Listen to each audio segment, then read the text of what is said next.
Now I'm at the point you wanna be with me. I'm vibing out at a higher frequency, cause everything that I want and I'm gonna be, it's when I wake up, that's when I start to dream. Someone you love is talking down, here is the plan. Let it fall through like a handful of sand. Nothing happens overnight, what you must understand. If you dwell on the bad, then you don't stand a chance. Something you want upset, saying why it ain't mine yet. That's because now you have yet to change your mindset. People don't put their mind to rest while they're so wired. A lot of people go to sleep and wake up tired. Power of positivity and persistence. Say that I can, we'll just sit back and witness. Make an impact when our time is done. Make money, help people, and have lots of fun. Whoa.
Welcome to 2 Minute Drill, the first pitch-only show that features entrepreneurs from all walks of life, competing each week for a mix of cash and prizes. Hosted by legendary entrepreneur, sports executive, and investor, David Meltzer. Contestants have just 2 minutes to deliver their most convincing pitch ever. Who will fold under the pressure? Dude, maybe you need to go get some therapy. I don't think anyone's gonna work for you. And who will thrive? I thought your pitch was outstanding. After the pitches are complete, the judges will deliberate to decide our champion. You need to, in my opinion, figure out how you can niche down so crazy small that it's perfect. Will they rise to the occasion? So we just missed that heart inside the pitch. It would change everything. Will they blow away the judges? I thought your pitch was amazing, and every step of the way you were hitting it.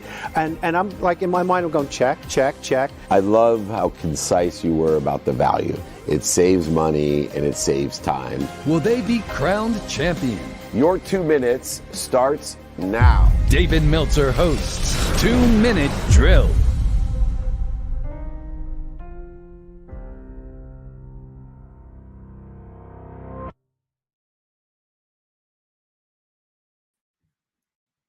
Welcome, everyone. It is our Friday training on a Thursday. It's our weekly training, and it's our office hours training. I think we forgot we had so many commercials. We should have started the commercials earlier, but nonetheless, we're not getting any younger, as you can tell. And I got 2 of my favorite co-hosts with Office Hours Digital, the incredible Blaine Bartlett, BlaineBartlett.com, working with me on the Napoleon Hill Institute, making possibilities into reality, moving them into reality, as Napoleon Hill taught us.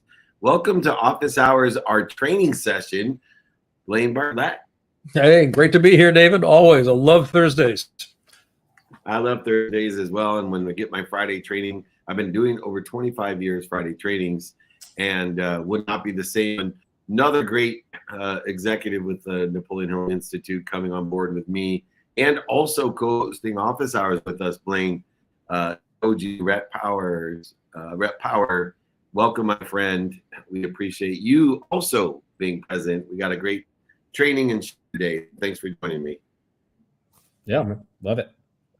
And you're in Nigeria right now, is that correct? Yep, live. Today. Yep. We're all right. So you are on the mark, Rhett. And speaking of on the mark, our first friend that's going on for Office Hours today is Mark Lascola. He is here, founder of On the Mark, and it's the leading global boutique organization, design consulting, for helping to create more than 500 operating models and redesigns across all of the world. It seems like he might even be in Nigeria. Mark, welcome to Office Hours. Thanks, David. Great to be here. Rhett, you're a man of few words. I'm talking to you from Phoenix, Arizona. It's good to see you. All right. I love it. Well, hopefully Blaine and I'll carry you two men a few words. So we appreciate it. So I'm curious because, you know, people don't like change, and it's why there's so much fear today, because everybody knows come Tuesday of next week, there's going to be a lot of change on Wednesday. But in that, we're going to require an organizational redesign of our country. And so I was wondering if you, as an expert in this area of redesigning things, what are some of the things that we should be thinking about that you utilize in your consulting firm in redesigning our country, the same as you have companies? Yeah, it's at the risk of straying into the political, I think, and gender dynamics, which I think you have to be able to in order to talk about this. But I'll give you first a little bit of background. Is my training is in clinical psychology, and particularly human systems. I started out my career in that, and then got involved in community economic development early in the mid '80s, and then had my first redesign experience in 1987 through kind of a theoretical but very practical set of principles called socio-technical systems, which is based on the premise that that you change behavior and you change a technical system simultaneously. And the way you do that is through people support what they help create. And so there's this adage of, you don't change people, I don't come in and change you. In some ways, you can elevate this to the old light bulb. How many psychologists does it take to change a light bulb? None, because the light bulb has to change itself. It's the same thing that we apply in our operating model modernization projects. We never actually ask people to change. We bring them into a process and we take them through a very rigorous process, and they redesign their own operating models going through a very rigorous process, and their behavior changes simultaneously because they have to work together differently. Now, if we apply that to what's going on politically and socially in our country, I think there's a bit of a tug of war. First of all, let me just say this. I don't think anything that we're facing is insurmountable.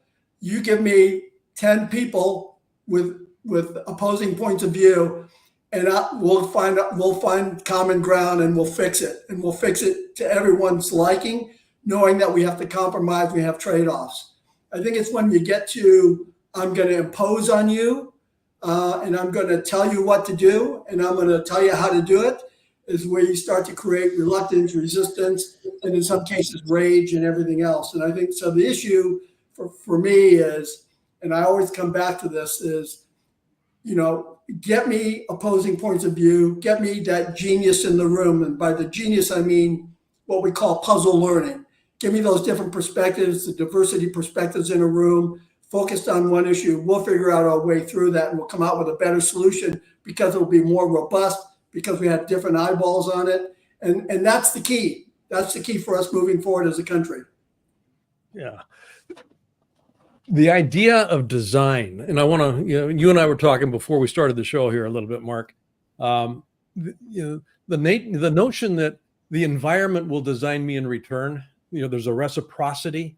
Mm-hmm. So, a lot of entrepreneurs, business leaders, don't really pay particular attention, in my experience, to their organizational design. And as a consequence of that, they're trying to fit a round hole or a round peg into a square hole. The idea of shifting behavior. Behavior is always a consequence of meaning. So if I'm managing the meaning, I'm managing the movement that is generated in the system. And managing meaning ultimately comes down to a design question. That's right. So in the work that you do, how do you actually broach that? Because that's kind of a chasm for people to get over, because they get lost in the weeds. We're just doing our business here. How do you get them to actually step back, look up, and go, oh, there be danger here if I don't pay attention to this? Yeah. So David was right. We've done over 500 of these around the globe, and one of my beliefs is, let's not make the same mistake. We'll make new mistakes, but not the same ones.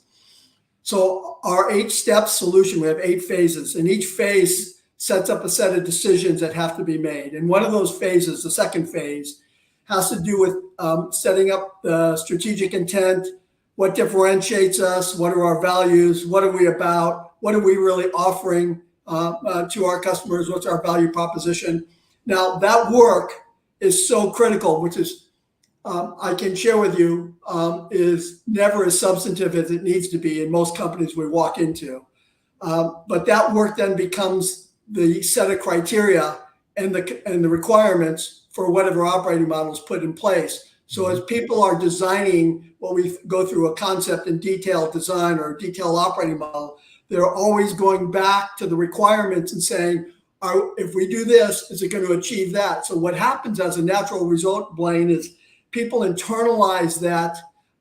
People internalize that strategy, that differentiation, those values in real time by doing the problem solving together in a collaborative environment. And it takes on a life of its own. Let me give you an example real quickly.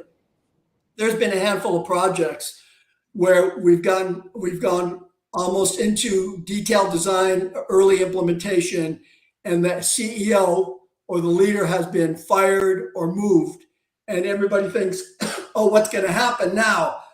And what happens is when a change is embedded in people and they internalize it, it takes on a larger life. So it's not about the CEO going out and professing what needs to be done. What happens is people carry that on like a legacy. And I've seen it tens of times. And it's a beautiful thing when it happens, because it's all about a leader's job is to get the message out so that people can make meaning and relevance. And your word relevance, Blaine, is so spot on. It's meaning and relevance in terms of any business strategy.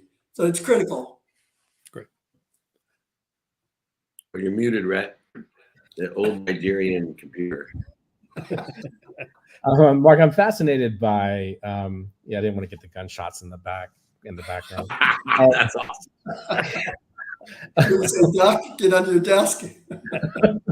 Stop dropping. We're all old enough to remember.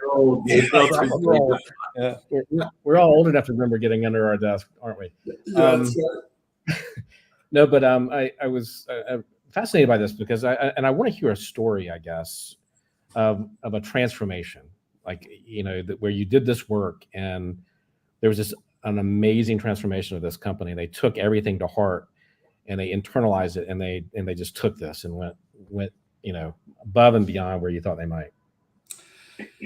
I'm going to give you one that's included in I think a 1998 top 10 business book for the New York Times. And the reason I'm going to share that with you is because it has a lot of lessons that are still rich today. But this was a business unit within American Express, and I won't say anything more than that. It was a female leader who at the time had more courage than most male leaders around her. We can get into that a little bit more as well. And she took over this business that was losing about $1 million a month. They couldn't recruit people into the business. They had a new technology upgrade coming that they weren't ready for. It was just a mess. Morale was in the tank. And like you said, I think David or Blaine, typically leaders come in and approach us in a fragmented way. Well, let's get some Six Sigma over here. Let's get some, let's redo the HR policies over here. Let's look at our spans of control over here. And nobody's seeing the whole of the gestalt. And I said to this leader, I'll give you her first name. Her name was Lorraine. Fantastic woman, still a friend of mine today. And I said, Lorraine, instead of going about all the things that are broken separately, let's go about it holistically. And there's this thing called organization design. And her curiosity was piqued. And I said, well, let me show you what this means. It's about fixing all these things simultaneously so they fit together.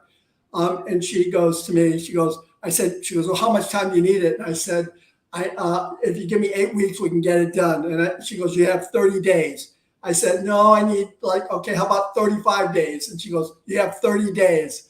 Anyway, long story short, it was 30 days. We redesigned this company I'll redesign this business unit in 30 days. There was a trade-off. Of course, the trade-off was we need access to your people, and they're going to be spending a lot of time doing this. But where we ended up, it was highly collaborative. Everybody in the business was involved. Where they ended up, within 3 months post the redesign and implementation, their customer satisfaction scores went through the roof. People were lining up out the door to get into that part of business. They were making money. They weren't losing money anymore. But one of the things I want to talk about here, which is why I mentioned a woman leader being surrounded by men, is because one of the negative effects that happens sometimes in an organization called a campus effect. And the campus effect is one leader is doing so well, things are going so well for that leader that everyone else kind of got a little envious, maybe a little jealous, a little insecure about it. And they forced her out because people were uneasy with that. And she was a strong enough and courageous enough woman that said, I'm not doing this like this. I'm not going to play that game. And she left, but the design remained. And it was just an incredible story. And the engagement scores and the at the time, the employee satisfaction scores also went from the low 40s and 50s up to the 80s and 90s. It was really a dramatic turnaround and pretty quickly.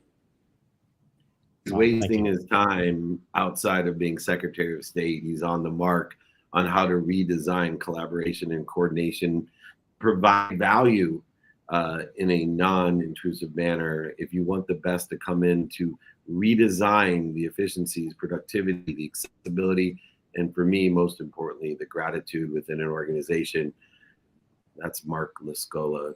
He is my next Secretary of State. He's going to bring us all together, the founder of On the Mark. Go to onthemark.com. Mark promised me that you'll come on all of our shows. We need more of you. We'd love to see you in person as well, whether it's in Vegas, California, Arizona, or even New York. You definitely are needed in our neighborhood. I'll bring the best out of especially this country and its organizations. We appreciate your time. Thanks for joining us. Thanks for having us. Thanks for having me. It's great to be here. Thanks, Mark. You got it, man. Awesome. What a great start to this Thursday, Friday training. An amazing man. Those are the guys you just start. Dance cards are going to fill up because everybody's going to want to learn more. I just gave you a little bit of a sample, little taste. That's what we do here. It's enlightenment on crack. We just give you a little bit of taste, and then you want more enlightenment. And Ron Gutman is here to do the same. Co-CEO, co-founder of Intrivo. You're going to have to tell me which one. But talk about customization, personalization, utilizing technology to help healthcare become more delightful. Lightning. Welcome, Ron, to Office Hours. Yeah, good to be here, David. Thank you for having me. What a wonderful show you have. I'm a big fan, so thank you for. Thank you. Well, it's the guys that make me look good and women that are on the show, but these two co-hosts are mentors of mine. So I get an MBA in a day, especially on Thursdays, Office Hours, which is why I made it my training. Now, first of all, we pronounce it Intrivo or Intrivo? Intrivo, yeah, it's Intrivo. Intrivo, okay, I got that one right. So how do you make care more delightful? I thought that was a phenomenal explanation and adjective to use, because I dare to say I've never seen a company or any person tell me that healthcare is more delightful. What do you do? Serve sprinkles at the end? Yeah, exactly. No, look, I mean, we've done it. We've done it with more than 100 million people already. I mean, the OnGo, which was our platform that we started commercializing during the pandemic with some of the OnGo test to treat solutions. We're one of the first ways to handle COVID with testing, with treatment. And really we're able to streamline this whole process of care. You didn't have to go to a doctor, go to a testing station, figure out the pharmacy, insurance, is it covered, is it not covered? I mean, all of this headache that all of us are really familiar. That's why you're saying like delightful healthcare. What are you talking about? Right? So we had the same problem, and then we decided to streamline the entire thing and build this amazing platform and an AI that enables us to basically understand what you have, understand what's going on very, very quickly, direct you to the right level of care, connect you with the right professional or the right way to identifying what's going on, identifying the right solution very, very quickly, providing that solution to you and delivering it to you. It's not just, telling you what you need to do or take this drug or do this thing and then you're on your own, but actually providing you the solution and then holding your hand throughout the entire process of recovery. So until the point that either you got a handle of it, if it's a chronic condition and you need to continue managing it, or it's solved because it's something acute that you can move on to the next thing. So using a combination of a platform, we are a technology company, so really like a platform that you can access from an app, from a website, from wherever you are, and through an AI that streamlines that experience and understands you and personalizes the right kind of pathway to you, we create delightful experiences. The creation of a delightful experience is interesting. I'm on the teaching faculty of the American Association for Physician Leadership. And I remember a program I did a couple of years ago where I actually put a question up on the screen for these docs and hospital administrators to consider. And it was, how do you bring joy into the hospital experience? And they just kind of looked at me like I was from Mars. And I was going, no, I'm serious. I want you to, and put them into some small groups and said, I want you to just kind of brainstorm a little bit about this. It was fascinating what they came up with. They hadn't even recognized to begin with that joy could be a part of the healthcare experience. And once they got that epiphany, it was interesting to see what began to happen. And I got some feedback from folks after the program in their clinics about some of the things that they started to implement. So a question for you here, Ron, has to do with what are some of the things that you've seen implemented that actually at a granular level, at the experience level, actually has changed the experience of healthcare for the consumer, the patient in this case, and or the nurses, the staff, the docs that are involved with it? Yeah, I think there are several categories that create delight. One of them is speed, which you're very much unused to in healthcare. Everything takes a long time. Everything takes scheduling and friction and stuff like that. Speed. I want to get what I need to get. I want to get the access quickly. I want to understand what's going on quickly. I want to get the solution quickly, and I want to get better quickly. So I think like emphasis on reducing friction and creating speed to solution.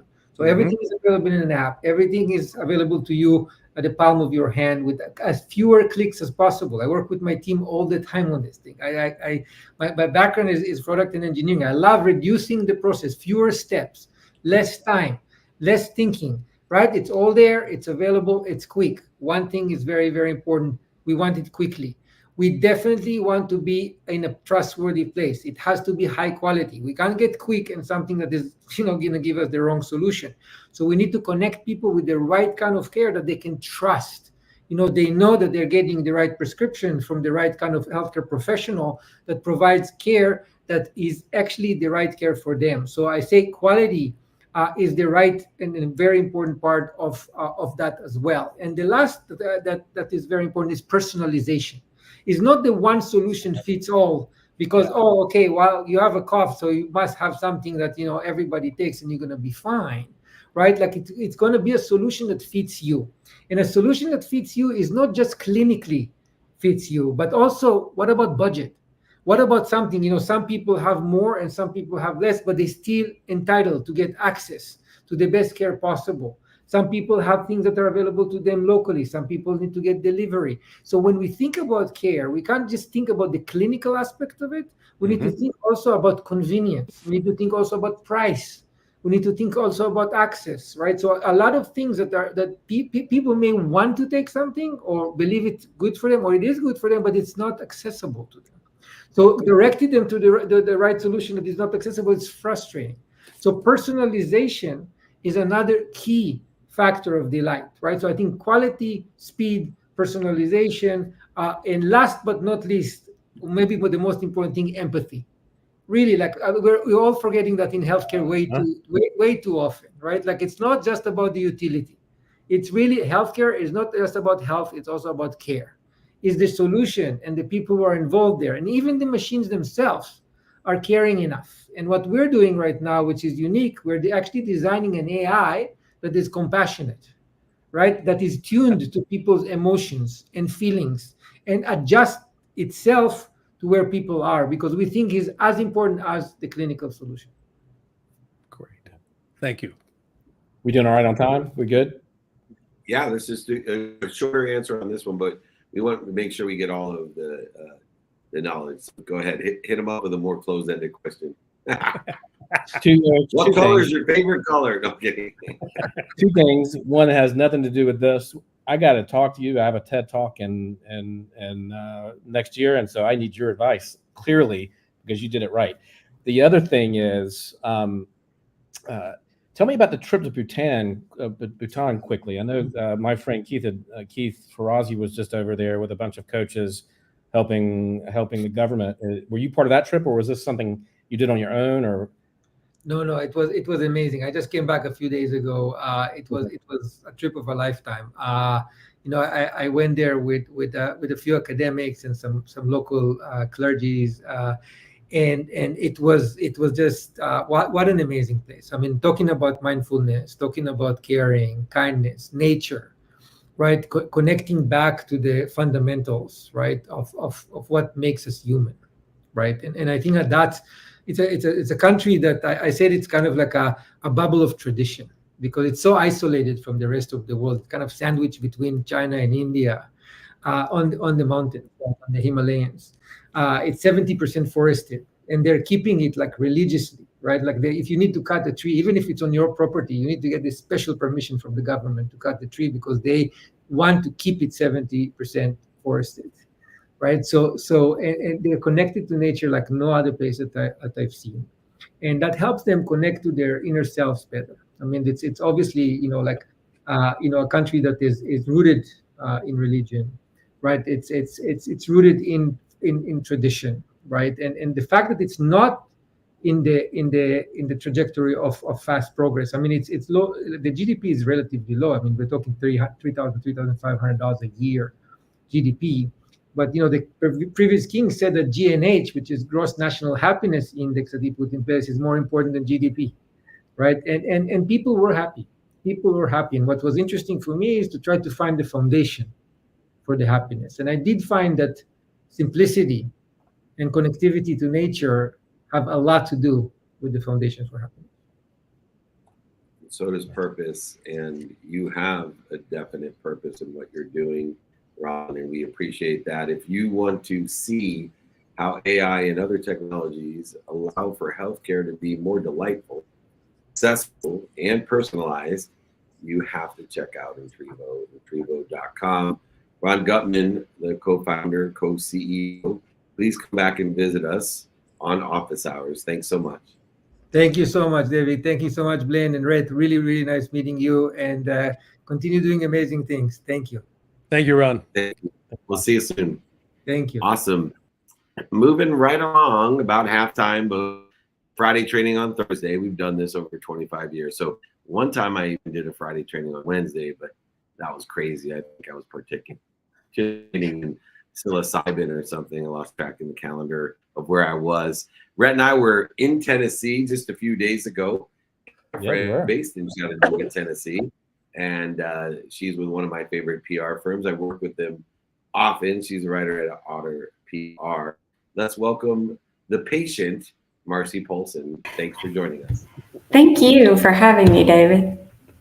Oh, thank you. We always are interested in thought leaders that write. I think print media is a skill set that is actually becoming more valued because of AI. The same way as in my expertise, live events are more valued now because of AR and VR and virtual events. And so in that realm, you've been an expert in this space for a long time as a print media writer. How do you feel that writing has become an elevated value versus what most people thought would happen with AI? I think most people still would say that AI is not going to be able to do what we as writers do, and they're right. It can pull off some pretty good tricks, and it can really help you with research. And I'm constantly impressed with AI. I mean, I am one of the ones who says, you know, this is an amazing tool that we have at our disposal. But I would also tell you that I don't foresee a future where writers are not going to be involved in the process. Smart. You know, and we write for we write for a number of different reasons.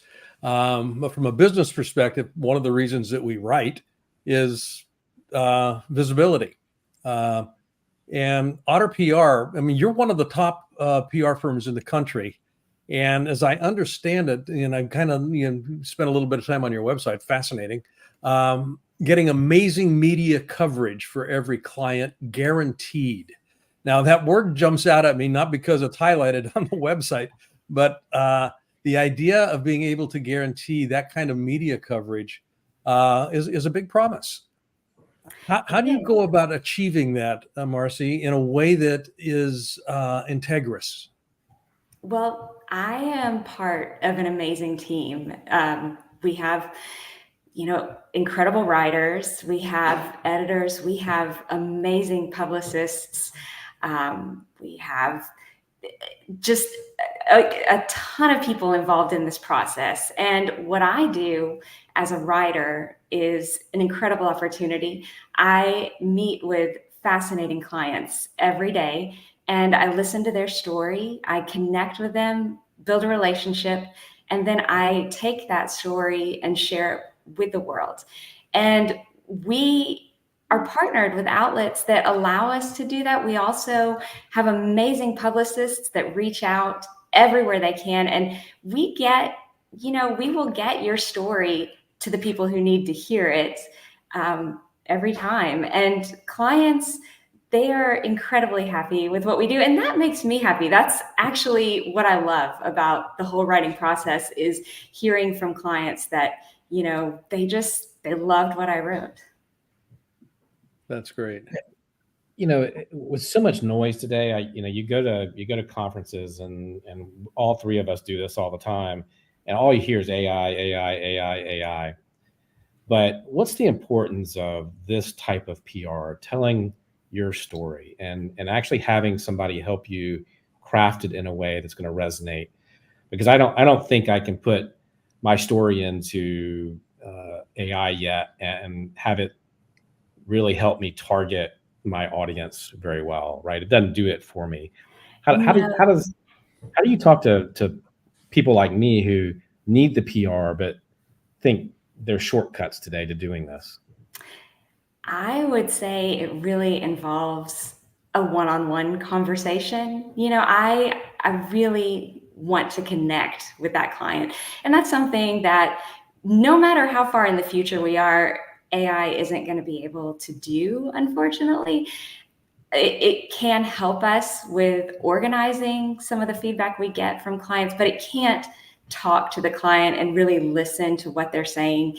And as writers, we can read between the lines of a lot of things they're saying, and we also have a lot of other clients. We know a lot of things that, you know, their story connects to so many other stories that are out there.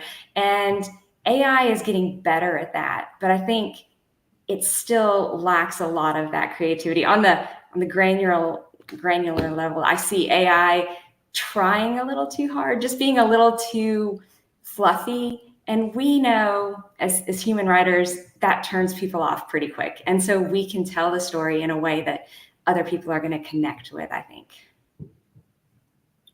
And that connection is told by a vibration or a frequency of someone who has over a decade of experience in a team in order to facilitate building a community, and in the respect of writing the right content in order to edit it, modify it, amplify it into a perpetual format, which is writing, whether it be in person, on the phone, via email, traditional or social. It is the writers that express the vibration or the frequency that allow us to build brands, products, services, solutions, or personal brands need someone to represent those at their essence, with other people and they articulate as authentic. And Marcy's one of those people leading the way, and ARC is the leading PR firm that I know, so much so that in a very subjective space, they guarantee value. If you want to have that guarantee and work with the best, reach out to otterpr.com, ask for Marcy Paulson. Thank you so much for joining us, and thank you for everything you do for us. We appreciate you. Thank you so much for having me. Great. Thanks, Mars.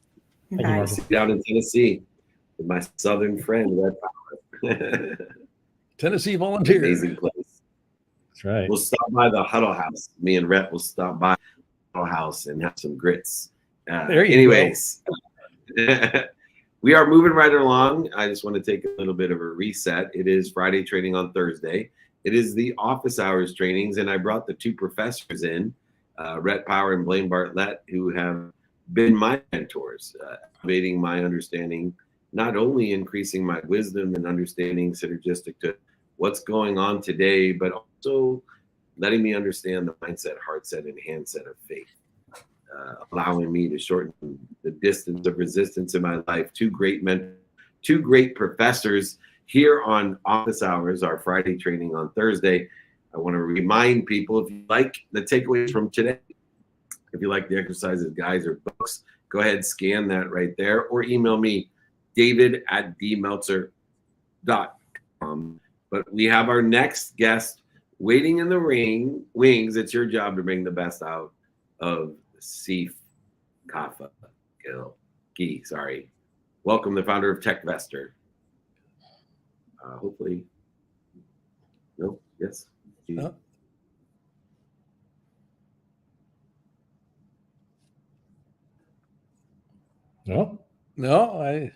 Okay, we lost David here. I know that there was a question about whether Seif was going to be in the room or not, and they hadn't gotten a final confirmation. So it looks like, Rhett, it's just you and me.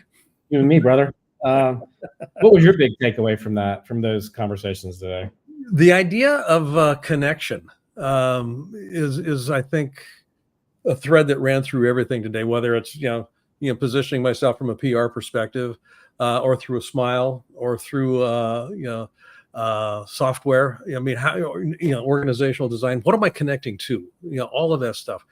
And nothing works in this life unless connection is made visible, unless I'm actually working with it. So that would be the key takeaway for me right now. How about you?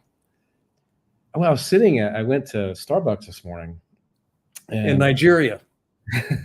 And I normally go to this. I normally go to this place, and nobody smiles at me. Well, today the person smiled. The barista smiled, and it was in it. You talk about connection, and it was sort of strange that he was on today, and he talked about. I mean, his whole TED talk with 10 million views was about smiling, right? And I noticed it, and it made me noticeably feel better. It had an impact. And sometimes you just go through life and you get in sort of the zone and you don't notice little things like that, but that makes a huge difference. I mean, just think about how you can improve somebody's day by just a smile. It's a simple smile. Yeah. It's physiologically, and I think we've talked about this at one point in time, but it takes more muscles to frown or to hold a neutral face than it does to smile. So, if you're looking at conservation of energy, smile. Yeah. A good way to go. And fascinating, he's trying to bring that to healthcare, right? Which is an industry where nobody likes to go to the doctor, right? Nobody likes going to the hospital. I'm fascinated by how you make that more pleasant, right? How you make that more. Well, yeah, and that's one of the things. I mean, I'm in the midst of a whole healthcare scenario right now. And one of the things that we did, with my wife's hospital room, we made it so it's not a hospital room. Just that design, that question of design the room so that it designs her health in return. So that reciprocity kind of comes into play, and it works. It works when you pay attention to that. When she's if she's in a happier space, right? Absolutely. It makes everything she's going through. Activates serotonin and just a whole bunch of stuff. Gentlemen, I apologize. My computer failed me, but you have not failed me. I assume maybe we're talking about a takeaway of delightful healthcare. Is that what we're talking about? You're next for the takeaway. Yeah, so I actually like to take a few questions because it is a Friday training, and if you need to drop off, can. But I run it for an hour, our trainings as well. So I was hoping maybe we could take some questions if we could, and bring up somebody else. And while we're bringing up some questions, I'll give you my takeaway.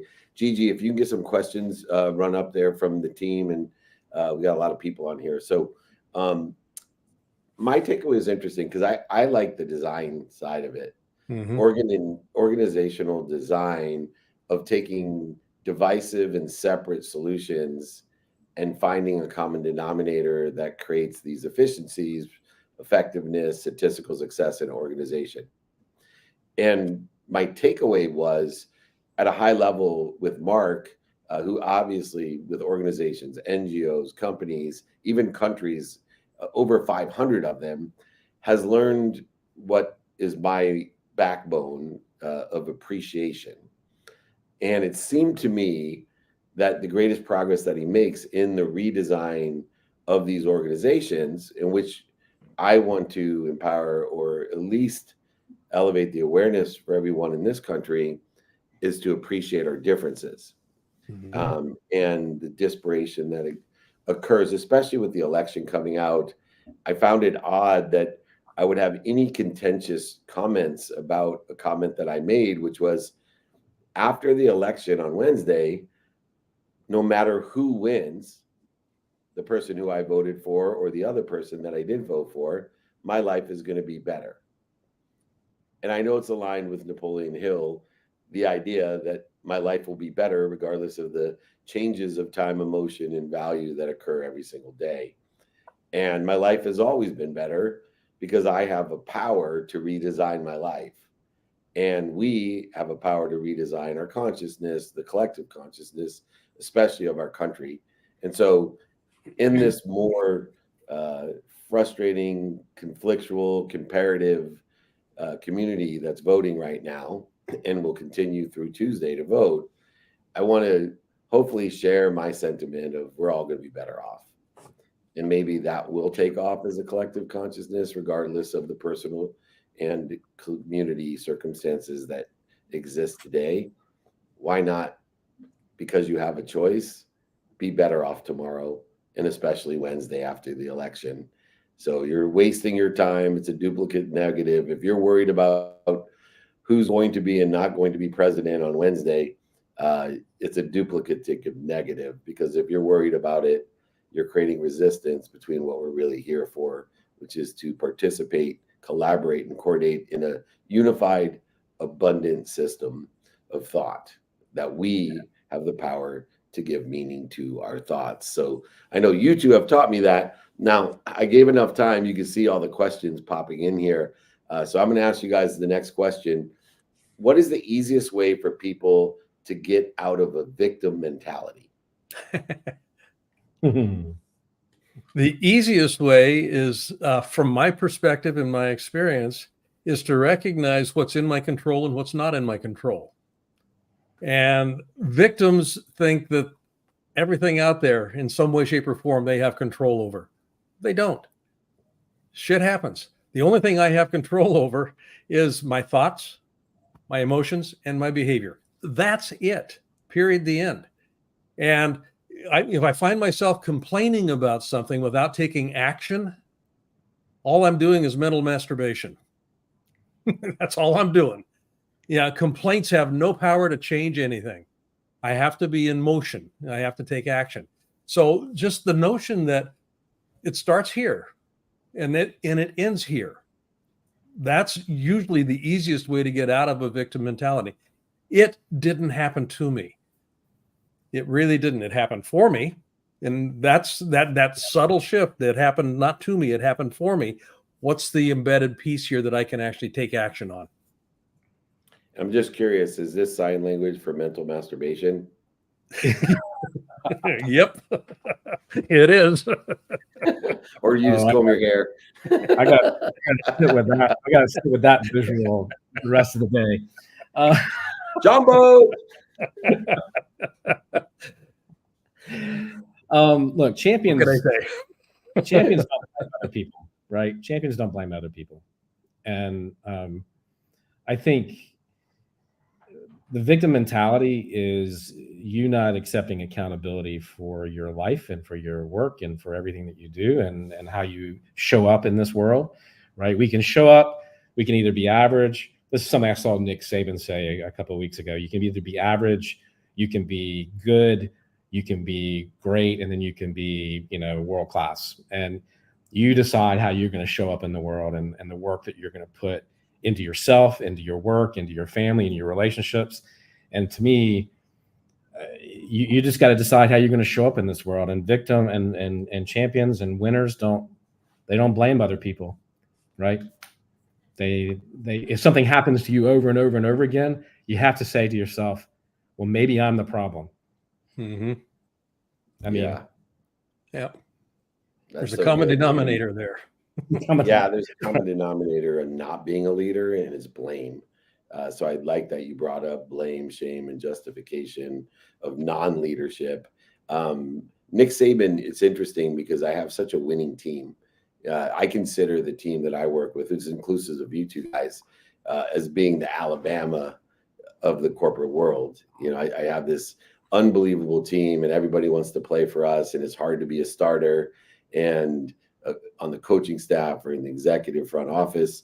But the reason that I feel that we're like Alabama is I remember Nick Saban, who was a coach for Warren in Washington early on in his career and has always been this way. They had a video of Nick Saban when he was beating one of the early season teams, and it was 53-0 at halftime, and they were winning.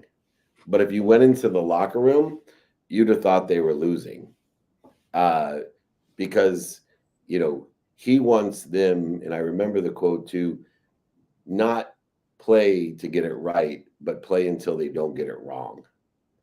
And regardless of the score, just like John Wooden, who you both know is a hero of mine, who would have people their freshman year practice tying their shoes for an hour. Yeah. Yeah. Put on their socks. They weren't going to get it wrong. And if you're not paying attention to those details, you're going to be a victim. Anytime my mom told me that you think about why me, you better change it to try me. Mm-hmm. That's right. And that's how, for me, an easy way for people to get out of the victim mentality. The minute you get into a mentality of why me, you better change it to try me. And that'll get you out of that in a very effective and easy way. All right. I love Q&A, as you know. I love Ask Me Anything. If you guys are up for it, ready for another question? Let's go. All right, perfect.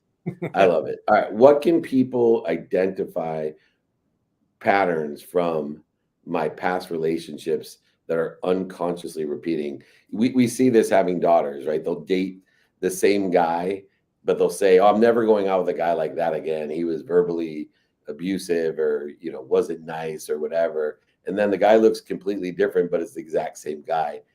In all relationships, asking here, how can we help identify patterns of past relationships that may be unconsciously repeating themselves? Rhett? I think it's you got to look at is the person you're with, and maybe this isn't going to answer the question, but I think it's really important. If you're making the same mistakes, if you're ending in relationships in the same way, if the same conversation keeps coming up, right? You don't communicate well, or we're not growing together, or if you don't see me, or you don't hear me, you don't get me. If you're having those kind of repeated patterns in relationships and people keep telling you the same thing, then I think you've got to spend some time with yourself. When we were at Napoleon Hill the other day at the archives, I was reading this thing. He was talking about silence, and that you need silence to get out of all the noise so that you can actually learn and understand yourself better. And I think, if you find yourself in a relationship that's tough and is not working, spend some time with yourself in silence and try to get to understand what your patterns are, what your habits are, how are you showing up in this relationship. And you're probably going to find some ways that you can, and patterns you can break, and things that you can do better. And you have to be willing to do that. Otherwise, you're not going to grow in a relationship. Relationships are hard work. And I think also having that conversation with your partner on a regular basis, checking in with your partner on, how am I showing up to you? Are you, and being willing to have those hard conversations, I think is why a lot of relationships sort of fail, is we're not willing to address those things, which are hard. Mm-hmm. That idea of silence. Silence thinks, most people think that silence, sitting in silence, is the absence of noise. It's actually the absence of self. Ooh. And just starting from that premise, there's nobody out there but me. So anything that I'm encountering on an ongoing, on a repetitive basis, and this is where patterns come in, it's just an aspect of myself that's showing up in the form of that other person. And if I'm actually paying attention, this is, awareness is the foundation of emotional intelligence. If I'm paying attention, I will see me coming at me over and over and over again. And it's a part of me that's showing up in this other person. So that's where the patterning actually is being presenced, rather than making it about somebody else, making it shifting the focus back here. What am I bringing to the table that is being mirrored back to me in the form of this person in this relationship dynamic? When I started playing with that about 30 years ago, my life transformed. I mean, it was an amazing experience to look at the new aggravations that I was bringing in because I was uncovering a new part of myself. And the old parts that I had been having trouble with, when I recognized that it was just a part of me, and I spent some time working on that person or those people never showed up again. And it was interesting. It was just a fascinating exercise in designing a life. Because that's what I'm always doing. I'm designing a life. It's interesting, the relationship between silence and reflection. And Rhett was speaking of silence and the space that's created from that. Blaine obviously articulating reflection and understanding what that actually means in the concept of identifying the clues of who we are, which then becomes a pattern in a consciousness. Mm-hmm. To allow us to make different choices, we need to be in a different consciousness and have an alternative reflection.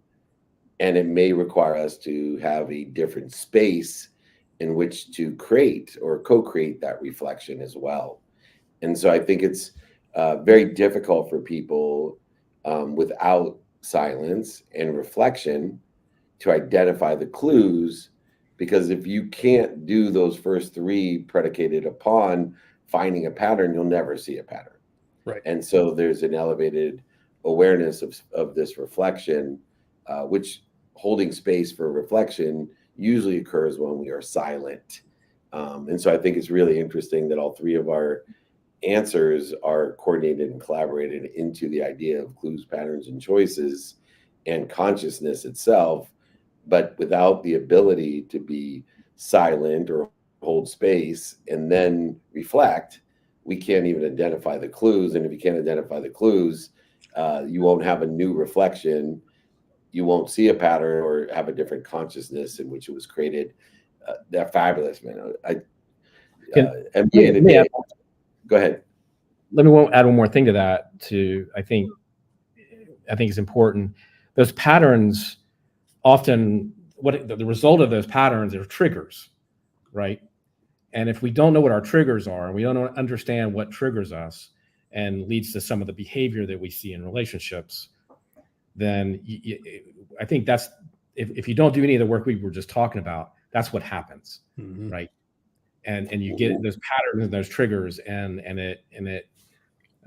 it's destructive.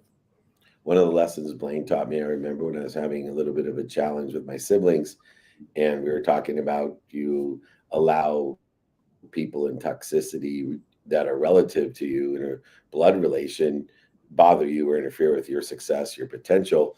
But he said, just bothers me, worse when my brother says this or does this. And he says, oh, you're triggered. He says, well, you know why? They know how to push the buttons. And I said, no. He said, because they installed them. And so it's a great way to also grow and learn. Let's take a quick question. We got 4 minutes till the end of the Friday training.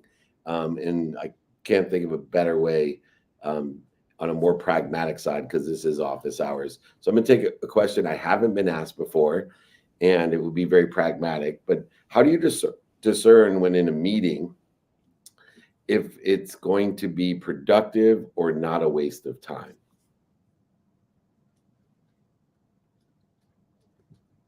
That's easy. Yeah. Go ahead. Yeah. No, is there an agenda? Is the agenda relevant to what you're dealing with or what you're supposed to be there for? Are all the right players in the room, all the decision makers, all the key stakeholders? And if those things are missing, I imagine it might be a waste of time. Yeah. One of the ways that I found that that shows up, agendas, absolutely crucial on that. But the other one is a declaration, an upfront declaration. What's the purpose of this meeting? So that when we walk out of here, here's what we're going to have. And then holding that line, because things start going into something gets thrown out, and again, we're down that rabbit hole. Nope, come back here. That's not the purpose of this meeting. This is the purpose of this meeting. And having a team leader, a meeting leader that is holding that frame and holding that context is crucial. And the only thing I have to add to that, Genius, is knowing your timing and risk tolerance before the meeting. One of the expertise that I have in a productive meeting is I'm very disciplined in knowing the timing and risk tolerance, which I've developed a 5-minute rule or a 20-minute rule to a meeting on the phone, or a 20-minute rule for an interview or a meeting, because I know that we are in an explorative.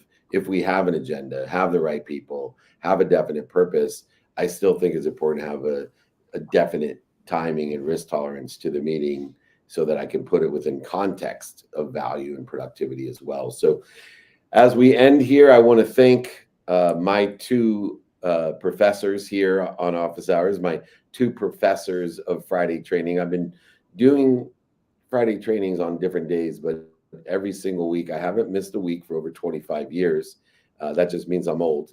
And so I appreciate both of you reminding me what a blessing it is to do these things and to have you in my life. If you want to know my mentors, well, they're right here. People ask me all the time, who do you learn this shit from? Well, I learned it from BlaineBartlett.com, Moving Possibilities into Reality. Also, a key member of my Napoleon Hill Institute team, as I've just been appointed the chairman of Napoleon Hill Institute, and also another mentor of mine, Rhett Power. And you can meet him at his email there, rhett@rhettpower.com. Both are available to help other people always. They're accessible, gracious, and productive in the way that they live their journeys. And I appreciate them as words could never, ever communicate. I love you both, and I always have your back, and I'm proud of you. So thank you for joining me. I'll see you both soon. Yep.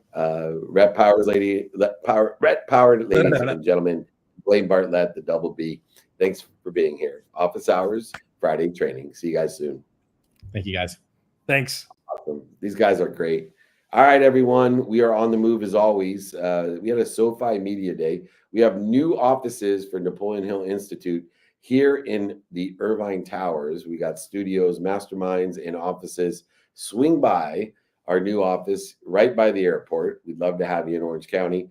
I'll be in Cancun tomorrow. We got a couple good speeches, meetups, and holding courts in Cancun, Mexico. Then to Vegas to film season 7 of Office Hours will be in Vegas at the SiriusXM studios in the lobby of the Wynn Hotel. It's an amazing thing. Come by. We have a VIP dinner each week. Please come by. And then we're off to New York for the UFC Mastermind, UFC 309. Come to our Mastermind VIP dinner and our UFC suite in New York City. So that's an active bunch of days. If you want to join us, go ahead and join our alerting system, 949-298-2905. If you want to exercise and guide from today or a book, just email me, david@dmeltzer.com. You see how to spell Meltzer right there on my license plate. Meltzer, david@dmeltzer.com. Remember, most importantly, be kind to your future self and do good deeds. We'll see you soon. Take care. Hit it, G.